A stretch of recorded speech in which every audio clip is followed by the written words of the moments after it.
Buenas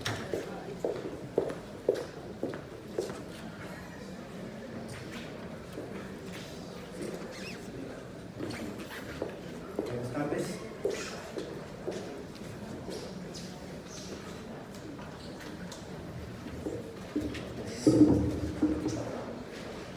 Muy buenas tardes a todos ustedes, a todos los presentes.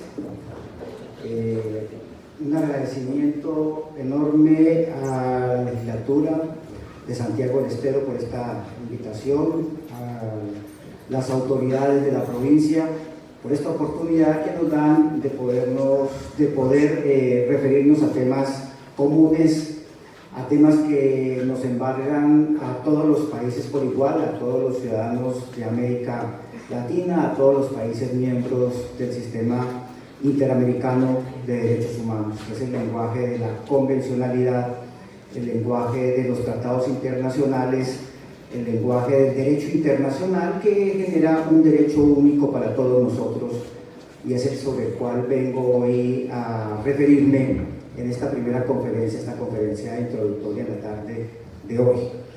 Hemos preparado unas palabras en relación con convencionalidad y función constitucional y legislativa.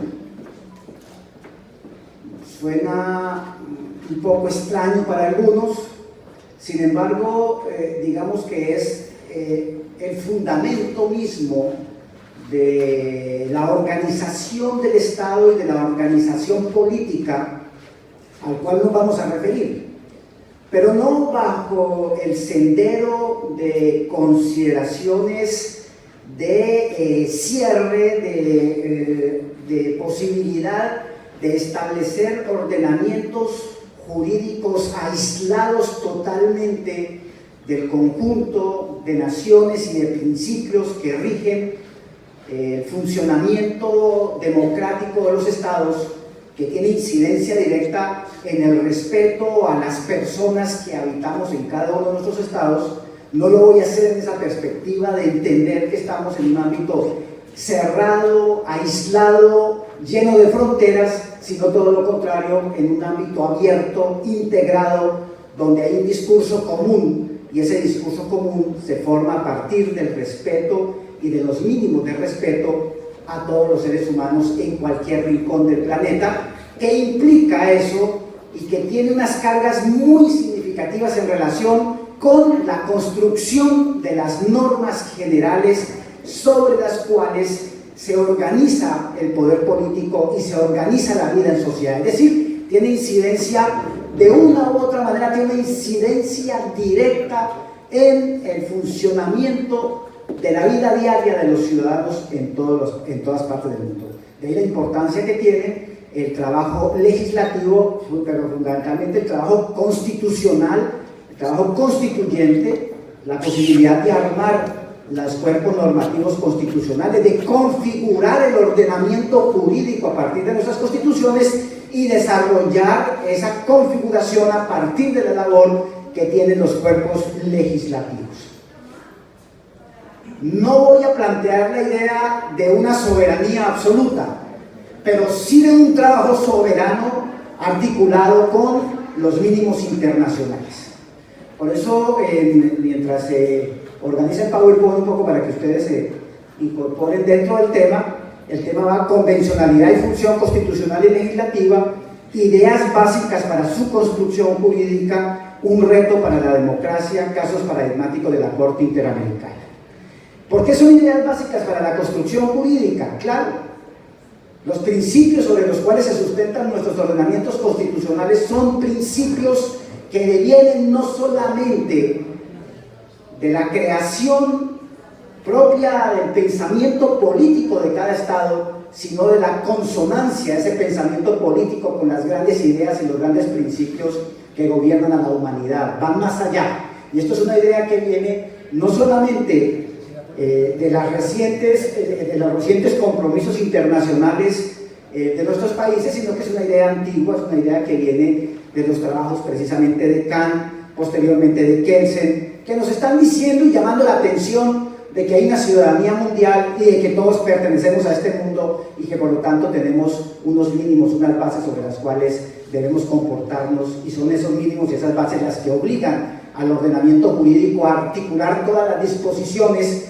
que existan en relación con ese respeto a ese piso y a esos mínimos. Por eso estamos hablando de unas ideas básicas para su construcción jurídica, y esas ideas básicas no son otras que esos principios que devienen del ordenamiento jurídico internacional, del pensamiento del derecho internacional, del derecho consuetudinario que se forma o que es la base sobre la cual se montan las relaciones de los países, de los cuales se derivan pues una serie de deberes funcionales muy interesantes por parte de las autoridades. Al finalizar la conferencia vamos a tratar de referirnos a algunos casos paradigmáticos de la jurisprudencia donde le llaman la atención a los países en relación con estructuras constitucionales o estructuras legales que eventualmente están por fuera de esos marcos y de esos principios que tanto les estoy insistiendo en la conferencia en el día de hoy. Si es posible el PowerPoint, profesor Briceño. ¿Sí? Ingeniero Briceño, por favor.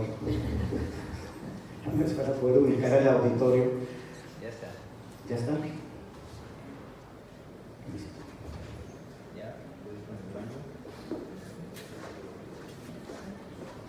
Este es el control.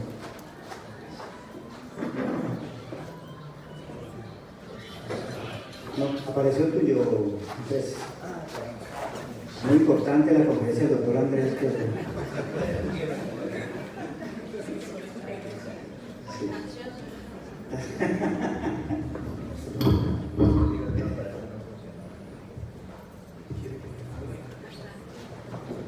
No, sácame este.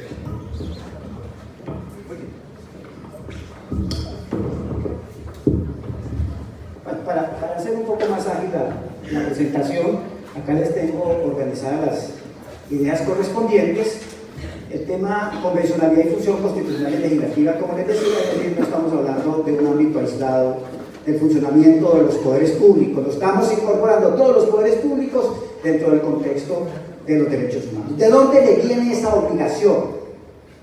Es un discurso del conferencista que viene aquí a decirles que la función legislativa o la función constitucional ya no tiene esa independencia creativa que tenía antes, ¿no? Eso deviene de un compromiso internacional firmado por todos nuestros países, fundamentalmente por los países que hacemos parte del sistema interamericano, que es la Convención Americana, que en su artículo primero y su artículo segundo dice que los estados adecuarán sus ordenamientos jurídicos a lo preceptuado en la Convención Americana, y que esa es una obligación que dentro de los estados se debe concretar no solamente al expedir las leyes, o sea, la construcción de la norma general, la configuración del ordenamiento jurídico, sino también en el ejercicio de todos los poderes públicos, sea el judicial o sea el administrativo. Es un compromiso internacional ineludible que procura, ante todo, que todas las autoridades estén sintonizadas en el respeto a los derechos humanos. Luego, eso es una limitante natural y obvia al poder absoluto de establecer normas de carácter general. Entonces, por eso les estoy diciendo que se trata de ideas básicas para su construcción jurídica y que es un reto para la democracia. Claro que es un reto para la democracia, porque un Estado verdaderamente democrático, una estructura política que realmente milite en la democracia, es una estructura jurídica que no va a permitir de ninguna manera que se irrespeten los derechos, los mínimos de los derechos, no los máximos los construyen ustedes los legisladores, los mínimos, el piso sobre el cual debe funcionar el aparato del Estado. El reclamo que se hace permanentemente en materia de derechos humanos por los sectores políticos que sean es mantener viva la democracia. Y por eso es que donde colapsa la democracia, colapsan los derechos humanos, sea bajo régimen de derecha o sea bajo régimen de izquierda. Mientras subsista la democracia, vamos a tener un camino fluido en el respeto a los derechos humanos, es un poco la idea. Y en tercer lugar, vamos a hablar de los casos paradigmáticos donde la Corte Interamericana, no irrespetando la soberanía de los países, sino juzgando casos de violación a derechos humanos, le dice a los países: su ordenamiento constitucional ha fallado, su ordenamiento constitucional permite violaciones de derechos humanos, o su ordenamiento legal, o sus jueces están trabajando criterios y líneas jurisprudenciales que están rompiendo precisamente la estructura y los núcleos centrales de lo que son los derechos humanos. Este tema, ¿de dónde surge? Vamos a hacer una pequeña aproximación. Ingeniero, por favor, si me colabora, pasemos a la presentación siguiente. Acompáñenos ahí. Bueno, les decía que estas ideas vienen de Kant, esto no es de ahora, Kant y Kelsen. Hay un trabajito muy importante de Kant, La paz perpetua. Léanlo, es un trabajo que todos debemos leerlo, no los que estudien derecho, sino a todo el que tenga esa capacidad de construir el ordenamiento jurídico, tenga el mandato popular para hacerlo, pues es bueno que se acerque al pensamiento de Kant. La siguiente, por favor. ¿Cuáles son las ideas básicas? Hay que deducir unas 10 ideas para hacer un poco ágil la conferencia. La primera idea, para poder llegar al tema que les estoy proponiendo, es el de la convencionalidad y el control de convencionalidad. Entendiendo por convencionalidad precisamente todos esos compromisos derivados de tratados internacionales, de convenios internacionales, o, así no exista convenio, no exista tratado, del mismo derecho internacional consuetudinario, que nos da unos parámetros de convivencia y que coloca al ser humano en su centro como objeto de respeto permanente, porque al fin y al cabo los países y las estructuras políticas funcionan porque existimos los ciudadanos, porque existimos las personas. Y ahí hay una serie de principios, una serie de valores que hay que respetar. Eso sería la convencionalidad. No me vaya todavía a la primera. Esa sería la convencionalidad. Entender un poco que existe eso, que ese es un derecho que está ahí, que es un derecho que nos hemos comprometido como países a respetar. Y en segundo lugar, que tenemos la posibilidad de que se ejerzan controles por todas las administraciones públicas, por todos los legisladores y por los jueces en nuestros países en torno a la vigencia y aplicación de esas reglas derivadas del derecho internacional. ¿Cómo? En el ejercicio de nuestras funciones, ustedes como legisladores, cuando elaboran la norma, el primer ejercicio que deben hacer no es solamente si la norma respeta la Constitución, sino también si la norma no viola los derechos humanos, no va en contra de los principios, no irrespeta los tratados que han sido celebrados en esa línea, no están convirtiendo a las autoridades en ejecutores de disposiciones contrarias a las mínimas reglas de convivencia universal. Eso se llama control de convencionalidad. La Corte Interamericana viene aceptando que ese control lo puede ejercer el legislador, que ese control lo puede ejercer el juez principalmente cuando resuelve los conflictos, pero también la autoridad administrativa cuando tiene que pronunciarse reconociendo o negando los derechos de las personas, hace control de convencionalidad. La segunda idea, por favor. La segunda idea en esta presentación es que debemos reconocer un problema enorme. Esto que les estoy planteando hoy es un tema de debate. No bajo todas las concepciones ideológicas y políticas se acepta la convencionalidad como la estoy presentando. Tiene detractores como tiene defensores. O sea, les voy a venir a plantear una posición que está en la línea de la convencionalidad. Pero ustedes tienen toda la libertad, bajo un esquema democrático, también de controvertirlas. Porque hay de por medio algo que, no obstante que la doctrina y fundamentalmente trabajos de importantes teóricos políticos como Kelsen ya le dieron una solución, sin embargo sigue sobre la mesa la discusión, que es el tema de la soberanía. ¿Hasta dónde llega la soberanía? ¿Cuál es la medida de esa soberanía que tenemos que manejar para poder entender la convencionalidad? Entonces eso ya genera conflictos y lo viene generando en muchos países. Acérquense, por ejemplo, a las recientes posiciones de la Corte Suprema, el Tribunal Constitucional de República Dominicana a propósito del conflicto haitiano. Acérquense al tema del cumplimiento del fallo Hellman en Uruguay, las discrepancias entre la Corte Suprema de Uruguay con la Corte Interamericana. En Venezuela, que no resistió pues que le dijeran las violaciones latentes que existían en el sistema, ¿sí? Recientemente dos controversias muy interesantes en la República Argentina que tienen impacto internacional, el caso Fontevecchia y el caso 2x1, que es una trascendencia enorme. Ahí hay debate sobre el tema. Entonces, la segunda idea que les digo es, Veámoslo en esa perspectiva, de que no venimos a pontificar ni a dar verdades absolutas, sino a reconocer que hay una dificultad enorme, pero que hay que luchar por poder evadir esas dificultades. La tercera idea, por favor. La tercera idea es entender que hay una construcción del ordenamiento jurídico convencional conforme a los principios del derecho internacional, que nuestros ordenamientos deben integrarse en todos los aspectos de la vida diaria, porque en todos los aspectos donde existe derechos, porque hay sujetos, porque hay personas, donde estamos presentes las personas hay derechos humanos o hay derechos fundamentales. Entonces la discusión es cómo articulo, cómo creo. Entonces aquí lo que se propone es un sistema monista, no un dualismo, no un divorcio de ordenamiento, sino de entender que estamos aplicando un mismo derecho, que tenemos que leerlo conforme a los parámetros que nos dan los tratados donde hemos participado como países, ¿sí? Los convenios o el mismo derecho internacional consuetudinario. Entonces, la construcción del ordenamiento jurídico convencional conforme a los principios del derecho internacional consuetudinario, al libre consentimiento de los estados, a la idea de la buena fe, de respetar lo pactado, que es lo más importante en el derecho internacional. Cada vez que respetamos lo pactado generamos conflicto. Hay que el principio de pacta sunt servanda, de la buena fe, no invocación del derecho nacional o estándares de interpretación de los tratados con criterios nacionales, sino siempre procurando integrar.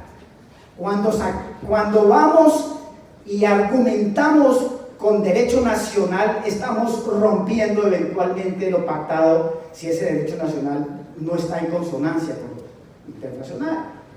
Entonces, si queremos vivir aislados, saquemos todas las interpretaciones nacionales posibles. Si queremos vivir integrados, queremos vivir en un mundo civilizado, en un país civilizado, en un mundo civilizado, pues integrémonos, cedamos en lo que tenemos que ceder. La cuarta idea, por favor, profesor, muy amable usted. Ahora, la cuarta idea, dentro de esta tercera idea, hay unas reglas muy importantes para poder entender toda esta problemática.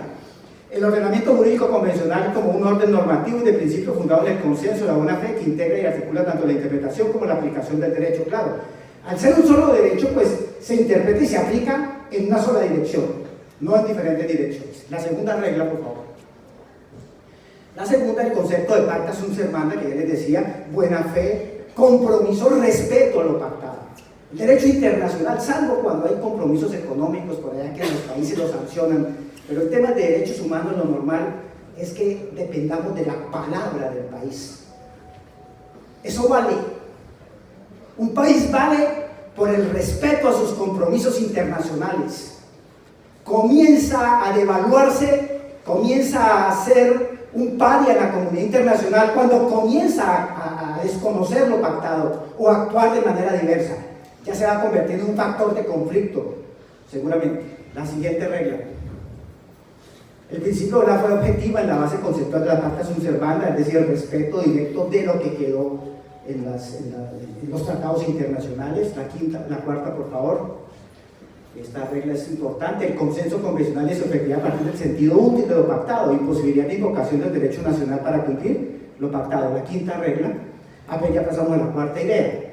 La construcción del ordenamiento convencional como ordenamiento jurídico material sustancial a partir del deber funcional de adecuación de todos los ordenamientos internos de la Convención. Aquí ya comenzamos a meternos en la Convención Americana, en los artículos 1 y 2, que nos dicen, mire, si el día que usted firmó el tratado o la Convención, su ordenamiento estaba bajo estándares inferiores a lo pactado, modifique sus normas, adecúelas, llévelas, súbalas a los niveles que tiene que hacerlo. Y de ahí para arriba, construya todo lo que quiera.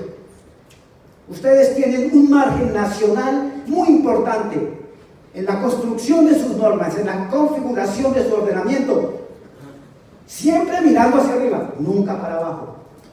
El día que ustedes miran para abajo, entran en procesos regresivos, perturbadores, sobre todo de los derechos humanos, de los estándares internacionales. Entonces, el artículo 1 y 2 de la Convención es muy sabio y dice, nos vamos a comprometer a tener un mismo lenguaje, un mismo piso, una misma forma de respetar los derechos humanos. La cuarta idea.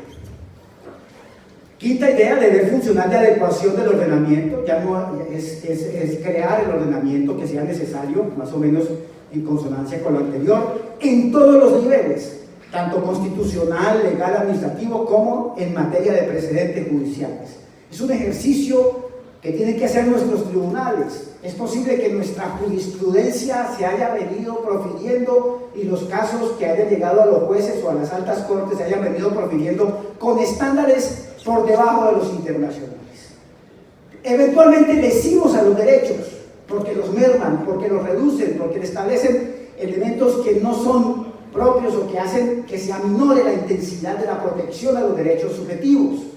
Entonces la jurisprudencia tiene un papel muy importante porque tiene que encauzarse por donde debe ser, es decir, mirando siempre en la luz de los derechos humanos. Lo mismo la actividad constitucional y la actividad administrativa. Los funcionarios administrativos no están exentos del cumplimiento de las normas internacionales. Así los códigos locales establezcan disposiciones contrarias a la Convención. Hay una norma muy importante en la Convención Americana que todos ustedes deben manejar, que les diría que deben tenerla, léanla, si ahorita entran en la regla, leen. Es el artículo 29 de la Convención Americana de Derechos Humanos. Que yo conozca, ningún país le hizo reserva. Rige tanto en Colombia, en Venezuela, en Ecuador, en Argentina, que son los criterios de interpretación de las decisiones que profiramos en cualquier nivel dentro de nuestros países para hacerlas consonantes con el orden convencional. Esa norma adiciona todos los códigos, porque le proporciona al intérprete, sea funcionario administrativo, judicial, legislador, ustedes que son legisladores, ¿sí?, la posibilidad de hacer análisis de si que lo que están elaborando, la decisión que están profiriendo, es una decisión acorde o no con el orden convencional. Es el instrumento más importante que tienen en la Convención después del artículo que dice cuáles son los derechos humanos que se respetan, porque ya es el mecanismo de aplicación. Artículo 29 de la Convención Americana. Entonces, aquí cuando decimos el deber funcional de adecuación no es deróguese y díctese, sino interprétese conforme. Si yo interpreto conforme, no tengo que ponerme en ese ejercicio muchas veces peligroso de desbaratar mi ordenamiento jurídico. Lo que tengo es que adecuarlo a partir de interpretación y de aplicación. La siguiente idea, por favor. Aquí vamos a ver cómo la Corte, cómo se ha venido manejando el tema de los impactos a nivel de jurisprudencia interamericana en relación con países que han tenido dificultades en la construcción de su orden constitucional, o países que en el momento en que entró a regir la Convención, sus estándares constitucionales, o sea, normas supremas, estaban por debajo de los internacionales en materia de derechos humanos. ¿Cómo ha sido visto eso internacionalmente en los tribunales internacionales? En Europa no hay problema. En Europa el consenso es pacífico y los países entran y hacen sus modificaciones. Ustedes ven permanentemente cómo en el sistema europeo no se presentan los grandes escándalos, ni hay ese debate en la prensa que nosotros tenemos en América Latina en relación con el cumplimiento de los estándares. Eso es pacífico porque ya hay una convivencia natural entre ese orden internacional europeo y las legislaciones internas. Aquí sí tenemos esas discrepancias.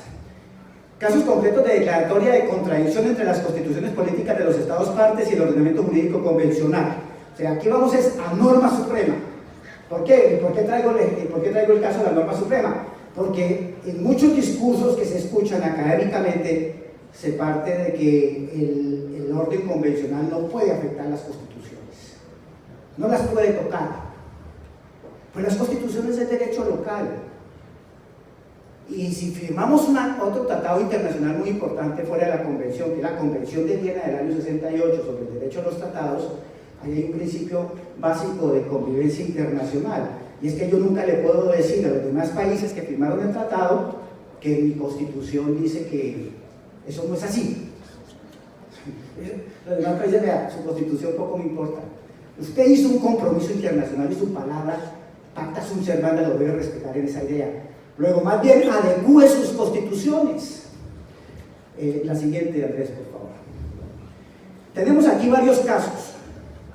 Este es un caso paradigmático, llamémoslo así, por su importancia, por su trascendencia, por su significación y además por el país en relación con el cual se profiere el fallo.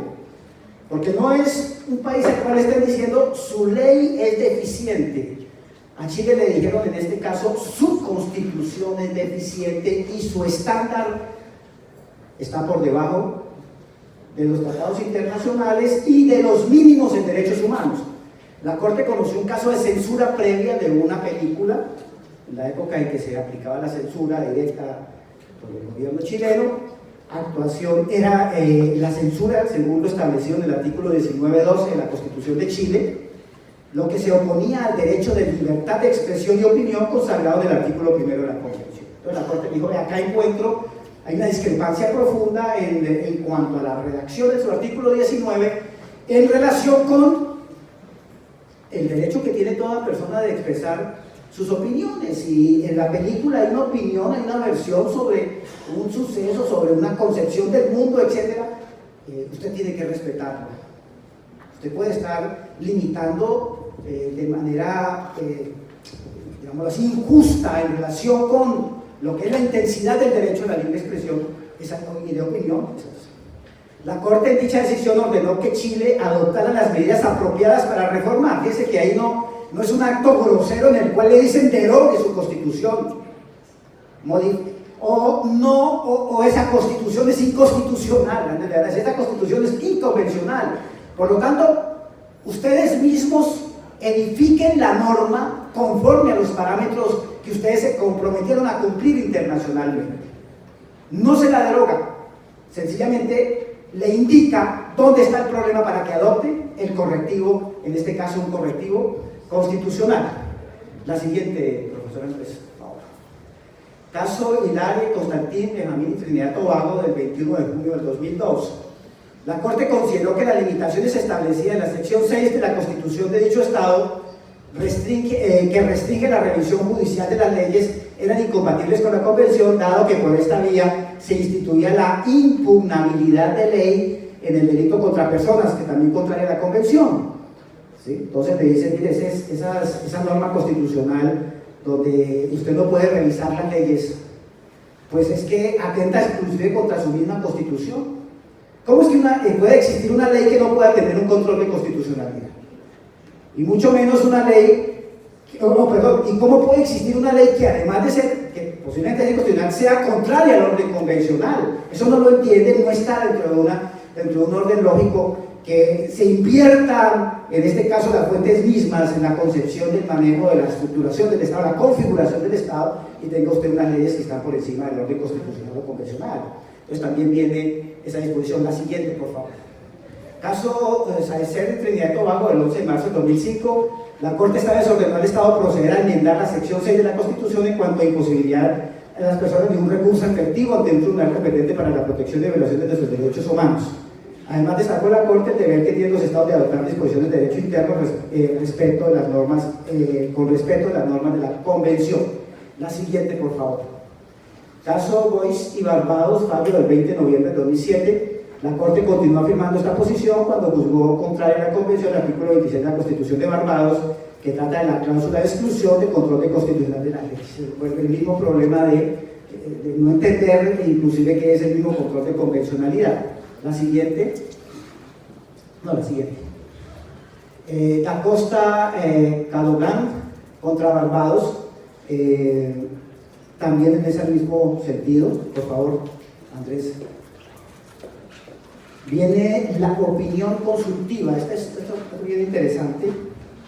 Esta opinión consultiva, la 4 al 84, que se profirió, fíjese que no es una sentencia de la Corte, es un ejercicio que está permitido en la Convención a cargo de la Corte Interamericana, que son las famosas opiniones consultivas que determinan cuál es el alcance que debe tener un derecho. En este caso, a iniciativa de Costa Rica, se le solicitó a la Corte que se pronunciara sobre dos artículos de una reforma constitucional que tenían en ciernes. Un caso único, porque hasta ahora en ningún otro país se le ha anticipado a un control de esa naturaleza. ¿Y qué quería Costa Rica? Que estos dos artículos que se refieren a la nacionalidad y a la no discriminación por el origen nacional que era un tema de dificultad en el manejo de la Constitución costarricense, pues tuviese una opinión anticipada. Y la Corte estudia las disposiciones y les dice que están de acuerdo con el orden convencional y que por lo tanto no tienen ninguna pues, objeción en que esas normas puedan ser aprobadas por el Congreso de la República de Costa Rica como normas. Digo, es un caso único, no se ha visto, inclusive cuando ustedes leen esa opinión consultiva, el primer ejercicio que hace la Corte es verificar si ella puede hacer eso de acuerdo con la Convención, y encontró que sí, que era procedente hacer ese ejercicio de colaboración con un país miembro del sistema. Muy bien, para las siguientes, por favor. Aquí, esas son algunas de las providencias, digámoslo, y de opiniones consultivas que impactan en el orden constitucional. Luego, por tradición, digamos, por precedente interamericano, tenemos que hay un buen trabajo ya diseñado por la Corte en relación con la necesaria compatibilidad del orden constitucional con la Convención, que las constituciones no están exentas, que la labor de los constituyentes es precisamente elaborar normas que no vayan a ir en contra de esos mínimos internacionales de convivencia, que son los mínimos, los estándares en materia de derechos humanos. Ahora vienen algunos casos, porque en estas ya son muchos más, que han impactado en el orden legal, donde lo que dice la Corte es su ley no está de acuerdo con la Convención o con los principios que se emanan de la Convención o del orden internacional. Tenemos la siguiente, voy a hacer rápidamente lo que aquí se me va el tiempo. Tenemos, este es de asuntos indígenas, el caso contra, esto es Nicaragua, un proceso contra Nicaragua, Mayaca Masumo Aguas, Indígena versus Nicaragua, esto es del año 2001. La Corte vio que el Estado no contaba con disposiciones jurídicas tendientes a instrumentar un procedimiento para la titulación y demarcación de las tierras comunes indígenas. En consecuencia, luego de encontrar responsable internacionalmente a Nicaragua por violar el perjuicio de la comunidad indígena, los artículos que se refieren pues, a la definición de sus derechos, la Corte indicó lo siguiente: la Corte ordenó adoptar las medidas legislativas, administrativas y de cualquier otra índole necesarias para crear un mecanismo efectivo de delimitación, demarcación y titulación. Ausencia de norma legal. La violación al derecho es por omisión, no se había legislado. Y había que establecer un marco normativo apropiado para poder satisfacer o por lo menos respetar los derechos fundamentales, los derechos humanos de las comunidades indígenas. La siguiente, Andrés, por favor. Trujillo Arosa versus Bolivia, esto del año 2002. La Corte se ocupó de reparación derivada de la desaparición forzada y actos de tortura que sufrió el estudiante universitario José Carlos Trujillo en manos de agentes militares el 2 de diciembre. A lo anterior se suma la falta de investigación por parte del Estado respecto de estos hechos. Pasemos a la siguiente ficha. En este caso, la Corte ordenó al Estado proceder a tipificar en su legislación penal interna el delito de desaparición forzada de personas. Es grave la desaparición, es atenta y afecta contra precisamente los derechos humanos, la vida y otros derechos humanos, y no existía sanción en la ley penal. Entonces se le ordena, se le indica, perdón, se le dice, tipifiquen los señores, porque si ustedes van a seguir así, vamos a seguir condenándolos. Otro caso, caso Molina Teisen versus Guatemala, sentencia de reparaciones, se ocupó de la reparación derivada de desaparición forzada del niño, en el mismo sentido el tema de la desaparición forzada, hasta que casi todos nuestros países ya han incorporado en su legislación penal el tema de la desaparición forzada y otros delitos que se han venido. Sigamos por favor otros que sean, veamos, este de indígenas también. Veamos a ver si encontramos los de México, donde se ordena, esto no es México, porque se ordena es reforma a la ley penal militar.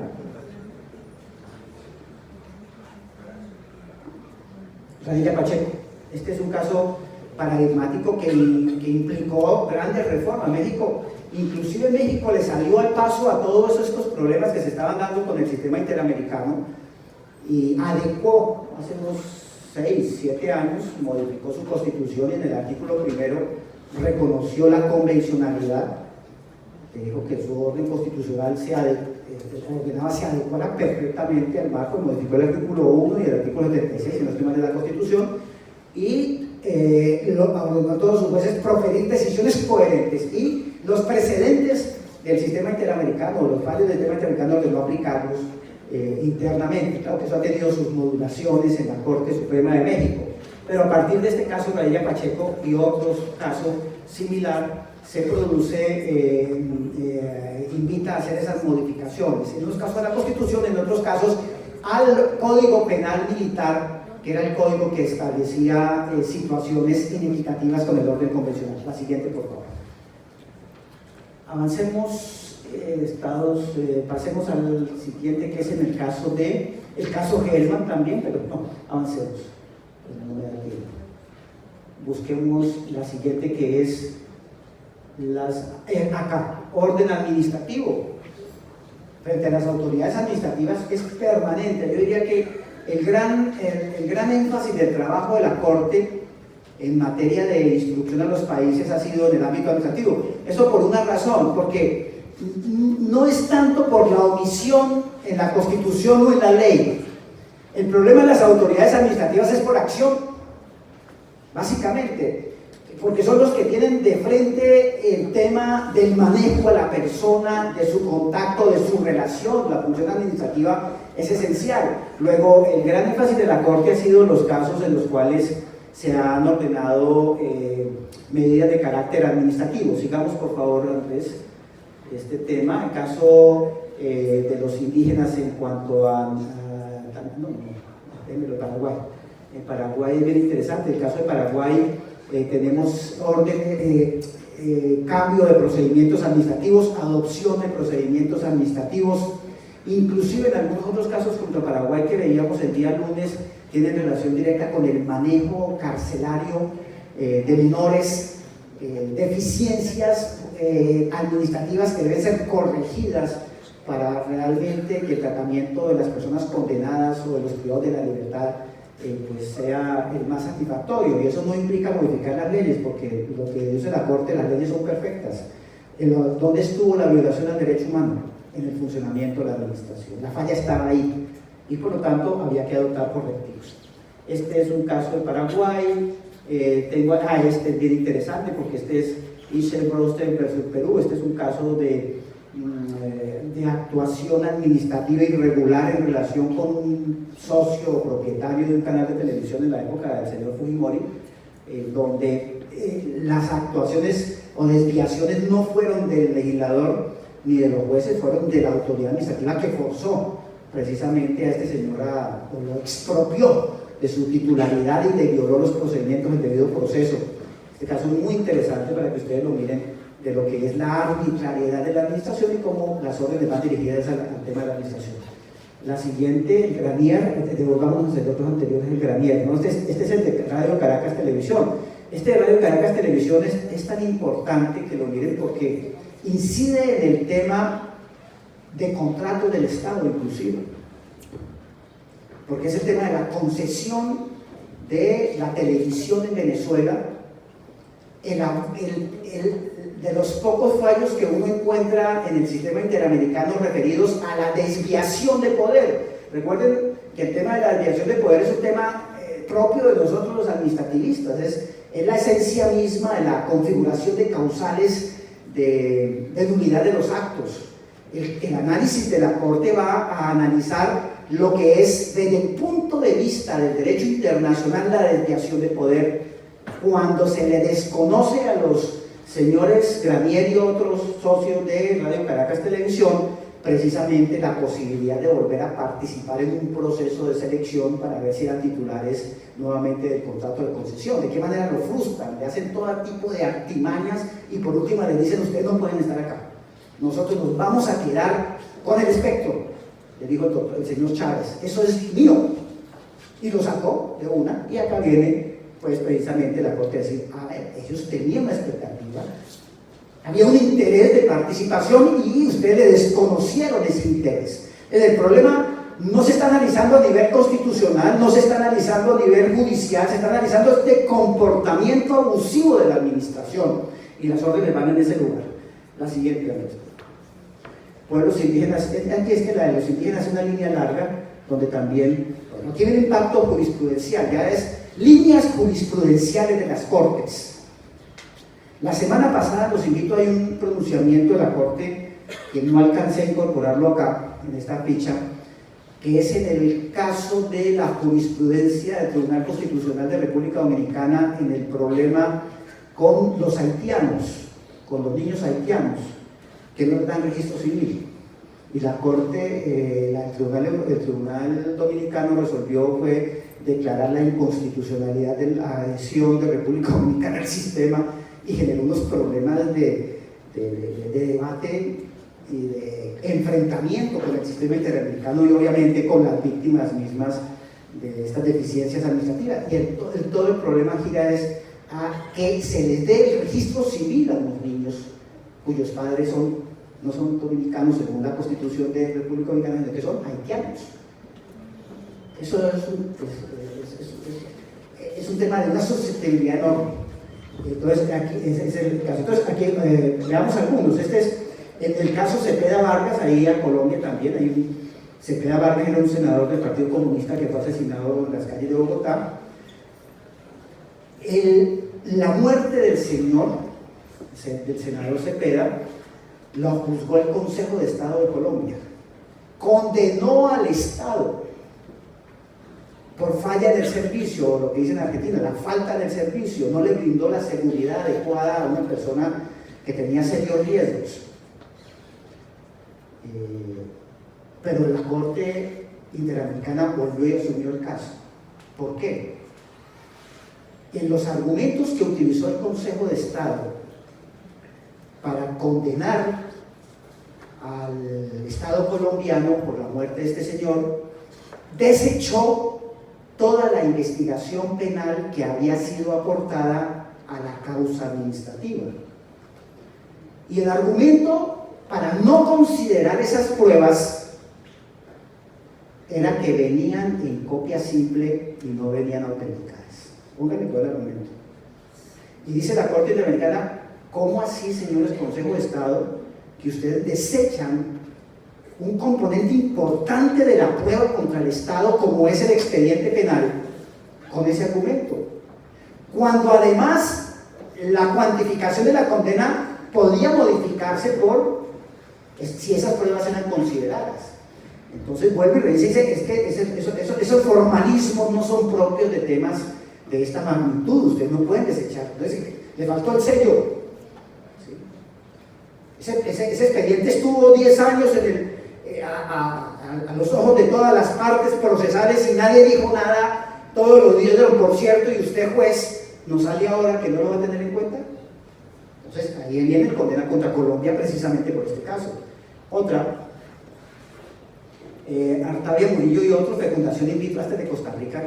Eso ya es un tema no tan procesal, es un tema de fondo en torno a la fecundación in vitro, donde aborda la jurisprudencia, la línea jurisprudencial de la Corte, un poco restrictiva en materia de fecundación in vitro, o no, un poco, bastante restrictiva en materia de...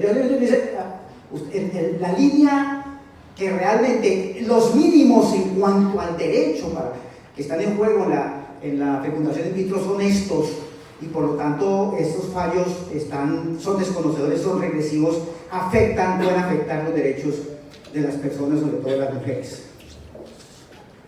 El caso de personas dominicanas y haitianas expulsadas de la República Dominicana, ya les dije que este caso está vivo de la semana pasada. Miren ustedes la intervención de la Corte, el acto de seguimiento de la Corte, donde le dice a la Corte Interamericana le dice a la Corte de República Dominicana: señores, ustedes están totalmente por fuera de los marcos de los derechos humanos.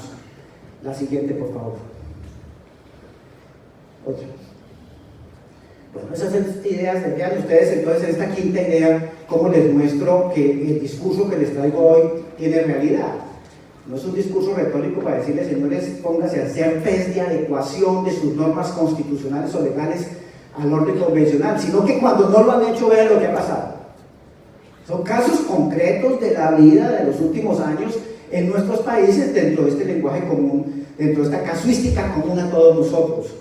La sexta idea es la obligación y deber de adecuación del ordenamiento jurídico convencional.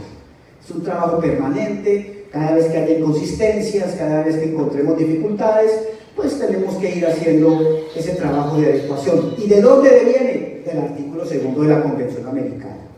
Es un deber funcional. ¿Cuándo surge y cuándo causa problemas? el día que esa norma se aplique y se viole un derecho subjetivo. Porque es el día que nos damos cuenta que el problema lo tenemos en la norma. Cuando vamos a aplicarla y es deficiente. La siguiente, por favor. La séptima idea, prohibición de ejecutar o desarrollar operaciones de cualquier orden con fundamentos normas contrarias a la convención o en principios y reglas que no se ajustan a los estándares. Esta pregunta, amablemente, el profesor Lugar anoche me la hacía en un programa de radio. El positivismo. Yo aplico mi legislación porque así está hecha. Así esa legislación sea abiertamente contraria a la convención. Entonces el papel del juez o el papel del funcionario administrativo, porque tiene que ver con ambos, me asiste un deber de adecuación, les decía en una de las ideas anteriores. Aquí es, si usted ejecuta en esa dirección y además tiene la visual de que puede afectar un derecho humano, ¿por qué lo va a ejecutar?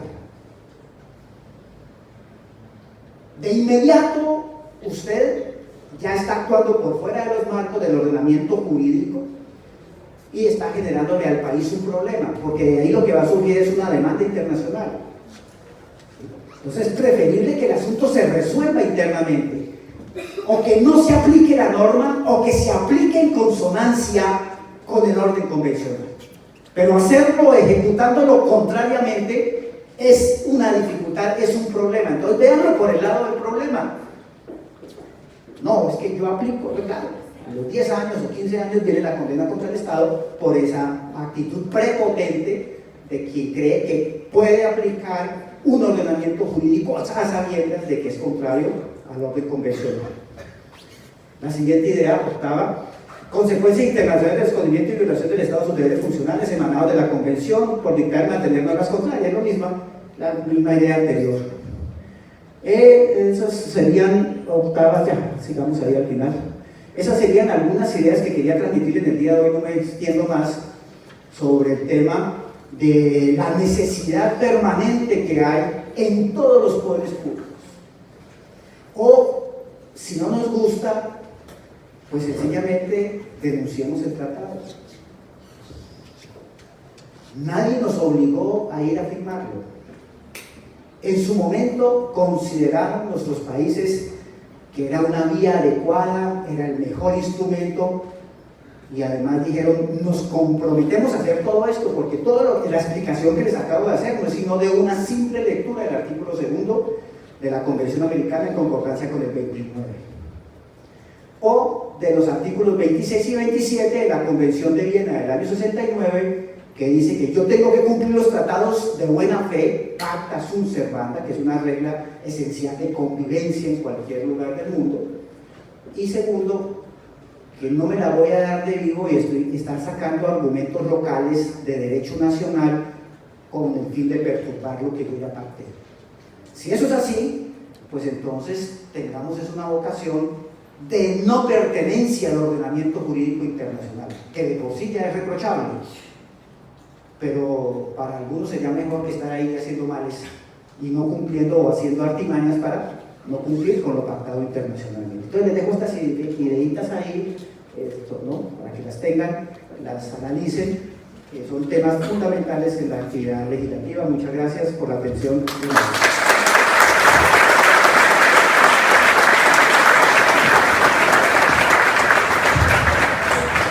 Gracias, doctor. Dos preguntitas vamos a habilitar para que el doctor Jaime Orlando Santofimio Gamboa pueda responder a alguna inquietud. El diputado nacional, doctor Bernardo José Herrera. Hola. Buenas tardes, doctor. Usted se refirió recién en algún caso particular a Venezuela. Yo me hago una pregunta. Desde siempre lo he entendido que un gobierno democrático es aquel que llega por el voto popular. Se construyen a través de los principios de la República, tienen sus parlamentos, que es un motivo de lo cual tenemos un curso de derecho parlamentario. Y mi pregunta es la siguiente: ¿no entra en crisis el ordenamiento jurídico convencional cuando nosotros tenemos un país o una serie de países que en sus principios dicen que no deben intrometerse en los asuntos internos de otros países y no entra en crisis cuando ocurre, por ejemplo, lo de Venezuela, que hay un gobierno que está constituido democráticamente y hay otros estados parte de otros tratados que inclusive hoy llaman a un golpe de estado a ese gobierno constituido, porque aparentemente a través de los medios dicen debemos acabar con la dictadura de Maduro y después dicen a través de un golpe de estado o a través recurriendo a fuerzas militares extranjeras. Es decir, ahí hay una comunidad de estados, son partes en muchos tratados, y esa es la pregunta, si no entra en crisis este ordenamiento jurídico. Crisis hay, no podemos desconocerlo. La conferencia que se ha dado hoy es sobre el deber ser y no sobre el ser. Un poco es tratando de reivindicar cuáles son las fortalezas de mantener un orden convencional, un derecho internacional vivo y actuante. En el momento en que se rompen esas bases, se generan unas crisis inmanejables. Desafortunadamente en América Latina tenemos en este momento una crisis que ojalá no se desborde. Ojalá tengamos la fortaleza y estas instituciones que se han creado internacionalmente tengan la posibilidad de rehacer las cosas por el orden democrático. No entro en detalles de si los países o no, porque no es el escenario ni es el momento, y estoy fuera de mi país para hacer una declaración de esas. No quiero comprometerme, pero lo único que le podría decir, diputado, sí hay una crisis enorme, y yo creo que tenemos que enfrentarla reivindicando precisamente todo esto que estamos planteando. ¿Cómo pudimos mantener largos años de convivencia tranquila, juzgando las violaciones? ¿Sí? Y cómo de un momento a otro perdimos el horizonte.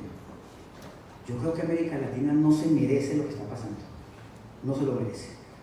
Debemos recapacitar. Otra de las preguntas que me hacía el profesor Lugar ayer era, por ejemplo, el papel de los políticos, y deben actuar en caliente. Yo pienso que los políticos deben ser los seres más fríos del mundo, deben actuar después de lo que pase la quema. Están reposados para pensar, no sobre el fuego. Eso puede ser muy dañino, y el derecho internacional se hizo fue para pensar reposadamente. Tenemos un instrumento en América, la Carta Interamericana, la Carta Democrática Interamericana. Pues hay que mirar hasta dónde tiene fuerza vinculante, es un tratado, es un convenio, es un soft law, pero de todas maneras hay unos instrumentos que llaman por lo menos a que reflexionemos de manera general sobre nuestra situación, siempre pensando en reivindicar el sistema democrático, siempre en la línea de que el mejor sistema que permite, con todas las dificultades que tenga, la convivencia y por lo menos mantenerse flotando es el sistema democrático. ¿Sí? Lo único que le podría decir, diputado, discúlpeme que soy esclavo de lo que no digo. En este caso es digamos, el mensaje que le mando es: revivamos nuestro sistema. Muy bien. Otra pregunta, tenemos tiempo, por favor, ¿alguna inquietud? ¿Alguien? Muy bien. Aquí la diputada Larcher, por favor, diputada provincial.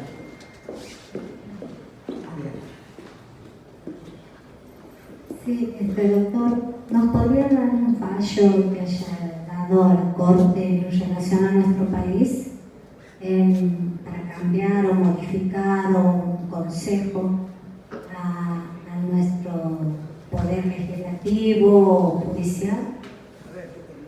Yo creo que los mensajes de la Corte Interamericana, es mi opinión y percepción, se hacen dentro de una actividad proactiva, de que cada país fortalezca su sistema.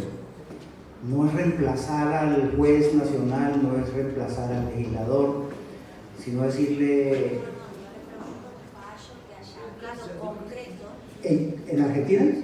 Ah, claro, ¿no? Aquí hay muchos casos, ¿no? Yo les mencionaba dos hace un momento. En materia de de menores, que fue el otro tema que estuvimos discutiendo esta semana, por ejemplo, el fallo que me acuerdo de Mendoza contra Argentina, y hay otros, pero son muchos. Argentina tiene bastantes, los dos últimos, o el último más renombrado, que es el caso de Fontevecchia, que es el que generó impacto en la Corte Suprema de ustedes y que pues llamó la atención de todo el sistema, ¿no? El significado, porque era la Corte Argentina, que es una corte muy importante a nivel internacional, que traía una larga tradición de muchos años de ser cumplidora estricta de lo pactado internacionalmente, y de pronto aparece el fallo Fontevecchia, que es un fallo de discusión, pero son muchos sistemas. Los pueden consultar, no tendría la lista, les puedo decir cuántos son de Colombia, van 22 condenas contra el país. Recientemente salieron 3 fallos más durísimos, pero yo creo que somos de los países más condenados. No sé el número exacto de Argentina, lo pueden verificar. Yo creo que en la página del Ministerio de Relaciones Exteriores de Argentina pueden tener la información de cuántos fallos se han proferido contra la República Argentina. ¿Sí? Muy bien, doctor Sugar, ¿tenía una pregunta? Y cerramos con esta.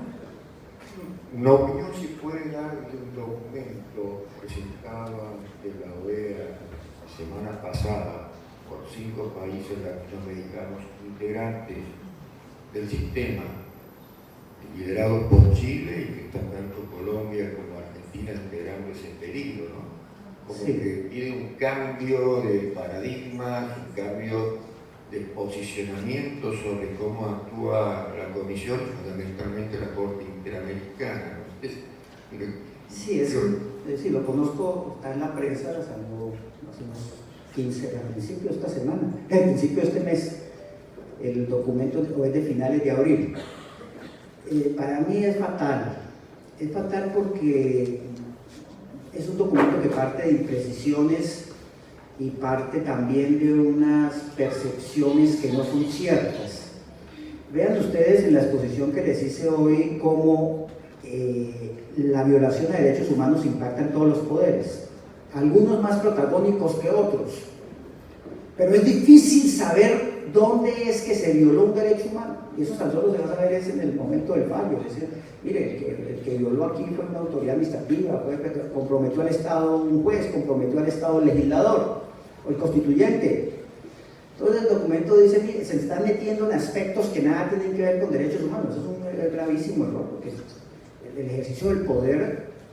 ejercicio del poder tiene relación inmediata con las personas.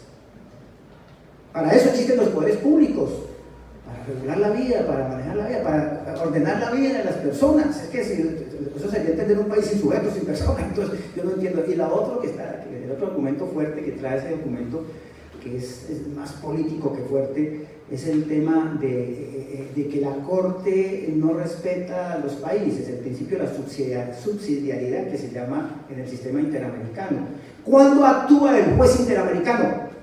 Cuando no hubo justicia nacional, porque el sistema funciona para proteger las víctimas. Entonces, cuando la víctima no encuentra una respuesta en el juez nacional, en las autoridades nacionales, se va al sistema. Entonces el documento dice, violan, porque entonces están desconociendo el privilegio de las autoridades nacionales. Que yo, el recorrido que hacemos de los trabajos de convencionalidad, que yo haya visto algún fallo que haya llegado, o algún asunto que haya llegado a la Corte arbitrariamente, es muy difícil. A la Corte llega lo que le filtra la Comisión Interamericana. Y la Comisión es un organismo político en su conformación. Están los países, están representados. Y hay discusión y hay manejo diplomático. No sé si aquí alguno ha estado alguna vez en la diplomacia, es un manejo diplomático. Y hay asuntos que definitivamente cuando llegan es porque tienen un peso y una intensidad que se hace imposible frenarlos en la Comisión, o que a nivel de recomendaciones de la Comisión no pudo solucionarse el tema. Luego es muy difícil que se viole el principio de subsidiariedad. Y que los señores jueces del sistema entonces se convirtió en unos dictadores y la cogieron contra los países. Entonces dijeron, a este le vamos a sacar hoy tantos fallos. Yo, por ejemplo, coloco el caso de Colombia. Los casos que han fallado son casos que son de una dificultad enorme. Nosotros que fuimos jueces, que somos jueces, son dificultades enormes, es problema de una guerra interna, de un conflicto interno, con escenarios de una profundas impactos, no solamente en el derecho humano, sino en el derecho internacional humanitario, en aspectos de la colectividad, asuntos de lesa humanidad, que dice uno, bueno, le tocaba al juez internacional hacerlo, no es todo. Entonces me parece que es un documento muy peligroso, un documento que hay que analizarlo. Yo no soy diplomático, no soy funcionario público, pero creo que desde la academia hay que hacer un esfuerzo enorme para poder entender qué está pasando ahí, y que si lo que quieren estos países es desbaratar el sistema, volvemos a lo mismo. Entonces, pues que todos denuncien el tratado y hagan lo que quieran. Yo no sé si como ciudadanos queremos que todos los países hagan lo que quieran. Eso es peligroso. ¿Sí? Los controles son buenos. ¿Sí? Son buenos. Muchas gracias. Muy bien, muchísimas gracias.